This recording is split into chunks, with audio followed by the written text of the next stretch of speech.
All right, gang, here we go. Example 6 is what we're working on right now. So if you're following along in the book, this is example 6. It's on page 247. Okay, so first thing we want to look at here with letter A, we've got the third root of 64, y to the 6th. Okay, what we want to go through and do, the first thing we want to look at, or the first thing we want to think about is, we essentially right now have the third root of 64 and the third root of y to the 6th. Right, we've got two separate roots going on. If we go through and try in our calculator, if we try taking the third root of 64, we come up with a super nice number, right? So take a second, calculate that if you haven't already done so. The third root of 64, okay? We come up with 4. Sweet, that's nice and easy for us. It's really easy for us to deal with. Now let's take a look at this third root of y to the 6th, okay? If we look at the, what am I thinking of here? Let's try changing this right here, this y to the 6th over 3. Let's try changing that into exponential form, right? If we turn it into exponential form, we get y to the 6th over 3. Okay, well, if we take 6 divided by 3, we're going to come up with 2, right? So in the end, we come up with 4y squared. Okay, now the other way that we can think about this, because it's not always going to end up working out perfectly like that. If we had like the cube root of y to the 5th, let's say, right?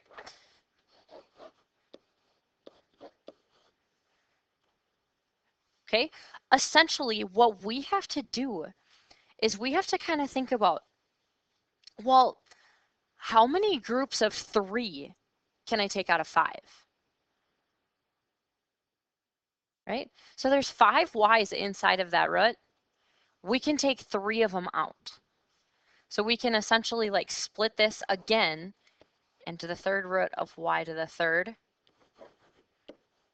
and the third root of y, not to the 5th, sorry, that should be the third root of y squared. Okay, well, the third root of y to the 3rd is just going to be y. And then we can't do anything with this third root of y squared. Okay, so that would be like the third root of y to the 5th simplified. Okay, and I'm only showing you this. I know this is an example. This is just kind of an extra enrichment thing because you're not always going to have perfect values that are going to come out of these things. Okay, now, unfortunately, letter B does not follow what I just told you because, again, they're going to come out as perfect numbers. Okay, first thing we can do is we've got that quotient property that we talked about today. We've got the fourth root of x to the 4. We can split this up into the fourth root of x to the 4th and the fourth root of y to the 8th. Okay, now, again, if we try and change the x's, if we try changing this into our exponential form, 4 over 4, if we try changing our denominator,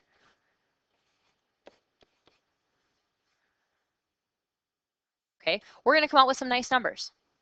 We'll have x over y squared. Okay, but again, if we just kind of think about it, you know, this way that I have written down in the red down here, if we think about it that way, you know, like how many groups of 4 can I take out of that numerator? Okay, well, I can take 1 group of 4 out. How many groups of 4 can I take out of the denominator? Well, I can take 2 groups of 4 out of the denominator. Okay, so there are those 2 examples. I'm going to scoot along to example 7 so I can shorten this video up a little bit more. Okay, now here's example 7. Okay, a few more. I'm going to try and move this over a little bit so I've got a little bit more room to work with. Okay, write each expression in simplest form. Okay, now here's where they're not going to end up working out well. All right, if we just take a look, we've got the fifth root of 4, the fifth root of a to the 8th, the fifth root of b to the 14th, fifth root of c to the 5th. Okay, so let's take a look at letter A now. Okay, let's start just by breaking each of these pieces down. The fifth root of 4, the fifth root of a to the 8th, the fifth root of b to the 14th, and the fifth root of c to the 5th. Okay, now the fifth root of 4. Well, we can't do anything with that. There's no perfect fifths inside of there. So that we actually kind of just have to leave by itself. Now I'm going to give myself a little bit of room, and I'm just going to write that down here a little ways. The fifth root of 4, and I'm going to leave this open because there's going to be other stuff that's going to go underneath that root with it. Okay, but now here's where we start asking ourselves, how many groups of 5 can I take out of this 8? Okay, well, I can take one group of 5 out, right? Which leaves me with 3 more a's left in there. Okay, so I've got an a that's going to come out here, this fifth root of a to the 5th. There's one of them there. Okay, so there's an a. This fifth root of a to the 3rd. Okay, that's going to go back on the inside. If we think about b to the 14th, how many groups of 5 can we take out? We're so close to getting 3 out of there, but we're not quite going to get 3 out. We're only going to get 2. Okay, so we're going to have b squared out front here. Okay, so we took 2 groups of 5 out, so we took 10 b's out. That means there's still 4 of them left on the inside.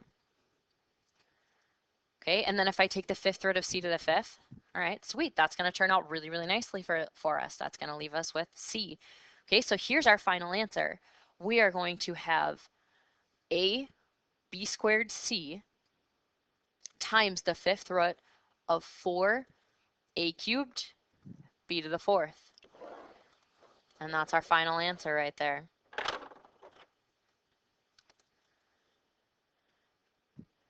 Okay, now if we take a look at letter B, we've got x over, and I'm actually going to move this down a little bit here. So I've got, again, so I've got some room to work with. We've got x over the third root of y to the 8th. Okay, so x is just chilling up in the numerator.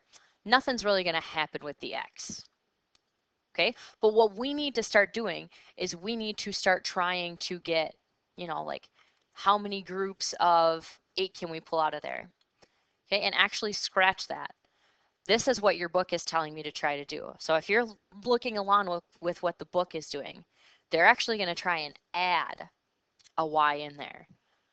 Okay, if we have 8 and we multiply one more third root to the y, or third root of y, they're actually kind of doing you a really, really huge service here.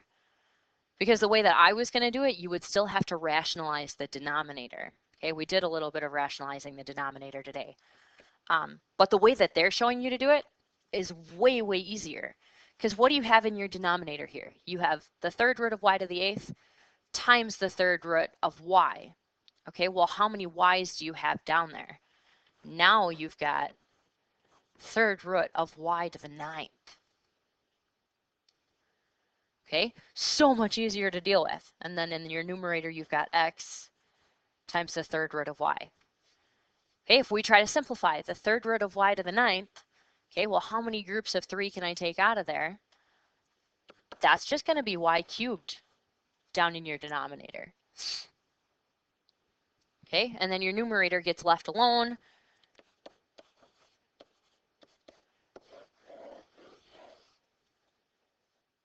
Super, super sweet method.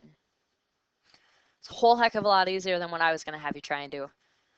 Okay, I was going to have you try and take out as many groups of 3 as you could, and then you'd have to rationalize the denominator from there. Okay, but your book lays it out super, super nice for you. Okay, now let's take a look at letter C here. We've got 14 x y to the 1/3 over 2x to the 3/4 z to the -6. All right, so they're throwing a couple of those properties at you that we talked about today. Okay, the first thing I think we should go through and do, let's go through and let's just try and get everything into the numerator. Okay, let's look at our x's. Okay, we've got x and x to the 3/4. Can't we subtract those? We can. Okay, so let's take 14 divided by 2, because we know that turns out to be a super, super nice number. Okay, let's look at our x's next. We have 1 minus 3/4. That's one of those properties we talked about today. Okay, then we've got y to the 1/3. Okay, there aren't any y's in the denominator, so we leave that alone. Now let's bring that z up into the numerator, right? Because we don't like having negative exponents. We shouldn't ever have negative exponents. If we bring that z up into the numerator, that's going to be +6. Okay, so again, if we go through and we try to simplify, 1 minus 3/4, that's going to give you 1/4, y to the 1/3, and z to the 6th. Okay, so there's letter C, example C. Okay, let's move on. Let's look at your last example so that you can be done with this video. You can work on a little bit of homework. Okay, perform the indicated operation, assume all variables are positive. Okay, again, if we look at letter A, let's look at those roots that are back there. You got the square root of y and the square root of y. Okay, those are just some awesome instances where you can combine. Okay, especially since you've got the exact same root in the back. Combine 5 and 6. You just get yourself an 11 root y. Okay, letter B, a little bit more tricky. Okay, whatever's underneath that root sign is not the same. Okay, in order for us to be able to combine them, they have to be the same, right? Okay, so the first thing, if we take the cube root of 54, are we going to get a nice number? Okay, let's try that in the calculator. The cube root of 54. Okay, no, that's not going to be a nice number. Okay, but is there a perfect cube inside of there? Right, if I try taking the cube root of 54, okay, again, let's think through what are some of our perfect cube numbers? 2 cubed is 8. Okay, if I take 54 divided by 8, that's not going to work. 3 cubed is 27. If I take 54 divided by 27, hey, there we go. Okay, there's a perfect cube inside of there. That's 27. So we've got the cube root of 27. Sorry, that didn't come out very well. And then we've got the cube root of 2, which is even better because now we've got the cube root of 2 and we've got the cube root of 2 right here. Okay, we're actually coming up with exactly what we're looking for. Okay, so we've got 12 times the cube root of 2z to the 5th. Okay, let's break this second piece down, right? This is going to turn out to be 3z, and then the cube root of 2z squared. Okay, now I can't quite start combining these things because again, if you start looking, we've got z to the 5th and z squared. Okay, so they're not exactly the same quite yet. But can I take a group of 3 out of there so that I've got a z squared underneath both of those roots? Okay, hopefully you're kind of starting to think to yourself, yes, you can. Okay, so we would have 12z out front here. Then we'd have that third root of 2z squared minus 3z cube root of 2z squared. All right, now if we look underneath those roots, they're the exact same thing. Okay, so if we take 12z minus 3z, we're going to come out with our answer of 9z times the cube root of 2z squared. All right, there's your final answer for example 8. All right, again, if we go through, there's a few more examples of these on the back half. I'm going to pause the video, go through, I'll post the answers just like I did on the last video. So go through, pause the video for yourselves, go through, see if you can come up with a couple of answers, and then come back, check to see if you come up with the same answers that I got. All right, hopefully you guys came up with some of the same answers. Okay, here's the first two, here's 13 and 14, 3q cubed, here's 14, x squared over y. Showed a little bit more work for 15 and 16. Okay, again, with 15, we're just simplifying as far as we can. With number 16, we're dealing with a square root. Okay, so how many groups of 2 can we take out? Right, in the first half, we can take out 2 groups. Second half, we can take out 1 group.